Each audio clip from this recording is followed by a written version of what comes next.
সময়টা ছিল রাত ঠিক কতটা মনে নেই, কারণ ঘড়ির কাঁটা তখন আমার শরীরের ভেতর ঢুকে যাচ্ছিল। স্থানটা তুমি চেনো, রাস্তার ওই মোড়, যেখানে আলো থাকে কিন্তু নিরাপত্তা থাকে না। আমি ফিরছিলাম একটা সাধারণ দিনশেষে সাধারণ একজন মানুষ হয়ে, কিন্তু আমাকে হতে হলো খবর। আজ সকালে তুমি পড়েছ এক তরুণী নির্যাতিত, এক লাইনের সেই শিরোনাম যেখানে আমার নাম নেই, কিন্তু আমার সমস্ত লজ্জা উন্মুক্ত। আমি দুর্গা, তবে প্যান্ডেলের নয়। আমি সেই মেয়ে যার 10টি হাতও যথেষ্ট ছিল না নিজেকে রক্ষা করতে। রাষ্ট্র, আমি তোমায় ডাকছিলাম, আমার চিৎকারে, আমার দৌড়ে, আমার শেষ প্রতিরোধে।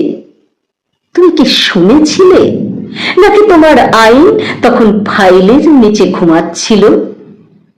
আমি থানায় গিয়েছিলাম, কাঁপা কাঁপা কণ্ঠে বলেছিলাম সব, কিন্তু সেখানে আমার শরীরের আগে আমার চরিত্রের জেরা হলো। আমার প্রশ্ন ছিল একটাই, আমি কি দোষী?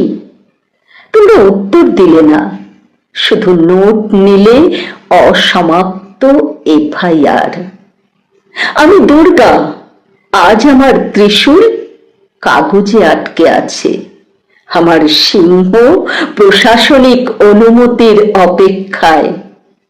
তবু শোনো, আমি হারিয়ে যাইনি, আমি আছি সেই মোড়ে, সেই থানার বেঞ্চে, সেই হাসপাতালের করিডোরে, যেখানে প্রতিটি নারী নিজের ভয় গিলে ফেলে বাঁচতে শেখে। এইবার আমি বিসর্জন নেব না, এইবার আমি থেকে যাব আইনের প্রতিটি পাতায় প্রশ্ন হয়ে।